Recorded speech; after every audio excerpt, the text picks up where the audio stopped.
হরে কৃষ্ণ, রাধে রাধে। আজ বলবো গীতার এই কর্মযোগ প্রসঙ্গে শ্রী অরবিন্দ কি বলেছেন। একটু মন দিয়ে শুনবেন। সবাইকে রাধে রাধে, জয় শ্রীকৃষ্ণ। হরে কৃষ্ণ, রাধে রাধে। সময় যুদ্ধের প্রারম্ভকাল। যাহারা প্রবল কর্মস্রোতে নিজ বীরত্ব শক্তি বিকাশ ও পরীক্ষা করেন নাই, তাহারা কখনো গীতোক্ত জ্ঞানের অধিকারী হইতে পারেন না। গীতা কর্মযজ্ঞে ভগবান লাভের প্রতিষ্ঠা বিহিত করে শ্রদ্ধা ও ভক্তিপূর্ণ কর্মেতেই জ্ঞান জন্মায়। অতএব গীতোক্ত মার্গের পথত্যাগ করিয়া দূরস্থ শান্তিময় আশ্রমে, পর্বতে বা নির্জন স্থানে ভগবানের সাক্ষাৎ লাভ করেন না। মধ্যেই কর্মের কোলাহলের মধ্যে হঠাৎ সেই স্বর্গীয় দীপ্তি জগৎ আলোকিত করে। সেই মধুর তেজময়ী বাণী কর্ণকুহরে প্রবেশ করে। শ্রী অরবিন্দর এই কয়টি কথার মধ্যে সম্পূর্ণ গীতার পটভূমি আঁকা হয়ে গেল। রাধে রাধে। ধর্মক্ষেত্রে কুরুক্ষেত্রে পাণ্ডব ও কৌরব দুই পক্ষর যুদ্ধ শুরু হবে। একদিকে ধর্ম, অন্যদিকে অধর্ম আজ মুখোমুখি দাঁড়িয়ে। তো হঠাৎ গান্ডীবধারী অর্জুন নিজের আত্মীয় পরিজনকে সামনে দেখে ঘোর বিষাদে আচ্ছন্ন হয়ে পড়লেন। হাত থেকে অস্ত্র পড়ে গেল, শরীর কাঁপতে লাগলো। ঘর্মাক্ত কলেবর বিষাদে আচ্ছন্ন হয়ে পড়লেন। হাত থেকে অস্ত্র পড়ে গেল, শরীর কাঁপতে লাগলো। ঘর্মাক্ত কলেবরে তিনি অবাক হয়ে তাকিয়াছেন এই যুদ্ধের ফলাফলের দিকে।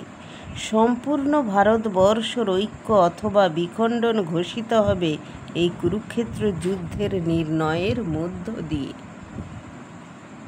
এমনই এক ক্রান্তিকালে এক বিষম মোহ ভগবান শ্রীকৃষ্ণ পরে যাকে বলেছেন ক্লীবতা গ্রাস করল সে যুগের শ্রেষ্ঠ বীর, শ্রেষ্ঠ যোদ্ধা ও শ্রেষ্ঠ জ্ঞানী অর্জুনকে। পার্থ সারথি তথা দ্বারকার রাজা শ্রীকৃষ্ণ কম্বুকণ্ঠে অসামান্য অনন্য বলিষ্ঠ বচনে উদ্বুদ্ধ করে চলেছেন তাঁর সখা। এই ধর্মযুদ্ধের মূল কাণ্ডারী অর্জুনকে। উদ্দেশ্য ধর্ম সংস্থাপন, অধর্মের বিনাশ। এই বৈপ্লবিক পুরুষশ্রেষ্ঠ পুরুষোত্তম কৃষ্ণ অর্জুনকে বোঝাচ্ছেন, যখন সমাজ ও দেশ বিপন্ন হয়, অধর্মের গ্লানি এসে উপস্থিত হয়, রাষ্ট্রনায়কেরা অধর্মকে আশ্রয় করেন, প্রশাসক দেশ চালনায় ব্যর্থ হন, তখন সংগ্রামী ধর্ম অস্ত্রই মন্ত্র রণকৌশলী যোগ।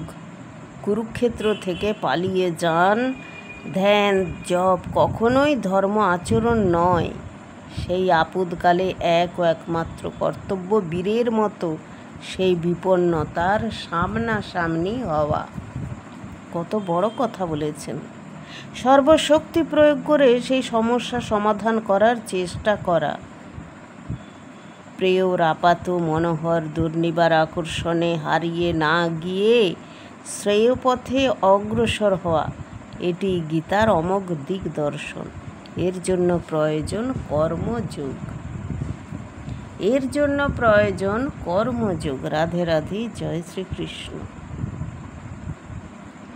শ্রী অরবিন্দ বলছেন, সমতা, অনাসক্তি, কর্মফল ত্যাগ, শ্রীকৃষ্ণে সম্পূর্ণ আত্মসমর্পণ, নিষ্কাম কর্ম, গুণাতীত স্বধর্ম সেবাই গীতার মূল তত্ত্ব।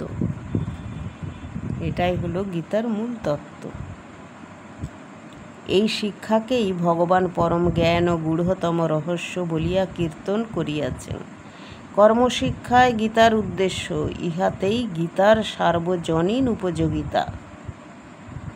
কৃষ্ণস্তু ভগবান স্বয়ং।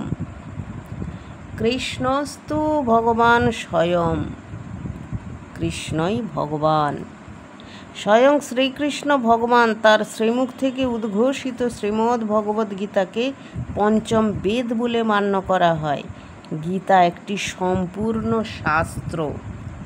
গীতা একটি সম্পূর্ণ শাস্ত্র। বলা হয় গীতা পড়াই কর্তব্য। গীতা পড়াই কর্তব্য। অন্য শাস্ত্র পাঠের প্রয়োজন কি? গীতা সুগীতা কর্তব্য কিমন্যই শাস্ত্র বিস্তরই।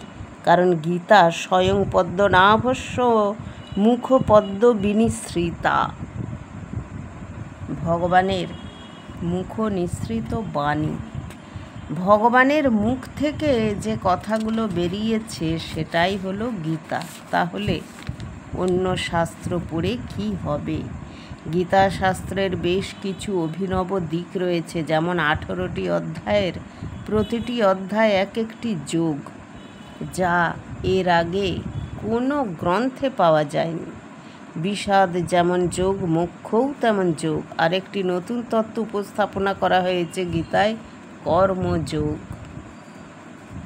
আমরা সাধারণত রাজযোগ, জ্ঞানযোগ, ভক্তিযোগ এগুলো শুনতে অভ্যস্ত, কিন্তু কর্মচঞ্চলতা প্রধান। কর্ম কি করে যোগ হতে পারে? ভগবান শ্রীকৃষ্ণ এক অভিনব দিক দর্শন করলেন গীতায়। বললেন, কর্ম যদি নিষ্কামভাবে করা যায় সেটি কর্মযোগ হয়ে যায়, আর বন্ধনের কারণ না হয়ে কর্মত্যাগের কারণ হয়। স্বামী বিবেকানন্দ এই প্রসঙ্গে সুন্দর বলেছেন, নিষ্কাম কর্ম অন্য নিরপেক্ষ মুক্তি মার্গ। কিন্তু কর্মযোগের তিনটি বৈশিষ্ট্য আছে। কর্তৃত্বের অভিমান রাহিত্য, ফলের অভিসন্ধি রাহিত্য এবং সর্বকর্মফল সমর্পণ। বলছে বাগানের মালি বাগানের মালিক নন, কর্মী মাত্র। তিনি আপ্রাণ চেষ্টা করেন বাগানে যাতে খুব ভালো ভালো ফল হয়, ফুল হয়। তিনি বাগান পরিষ্কার পরিচ্ছন্ন রাখেন, গাছগুলি সুস্থ থাকে, গাছে ফুল ফল সুন্দরভাবে পরিস্ফুট হয়। কিন্তু তিনি মনে মনে বিলক্ষণ জানেন এই ফুলে এই ফলে তাঁর অধিকার নেই, এগুলি তার মালিকের প্রাপ্য। অথচ তার প্রচেষ্টা ত্রুটি মুক্ত হয়। কি সুন্দর না? কত সুন্দর উদাহরণ পেয়ে গেলেন। তাহলে তো একটুখানি বুঝতে পারলেন যে কর্মযোগ কি, কর্মফল কি। কর্মণ্যে ব্যাধিকারস্তে মা ফলেষু কদাচন। কর্ম করে যাও, ফলের আশা করো না। রাধে রাধে। জয় শ্রীকৃষ্ণ।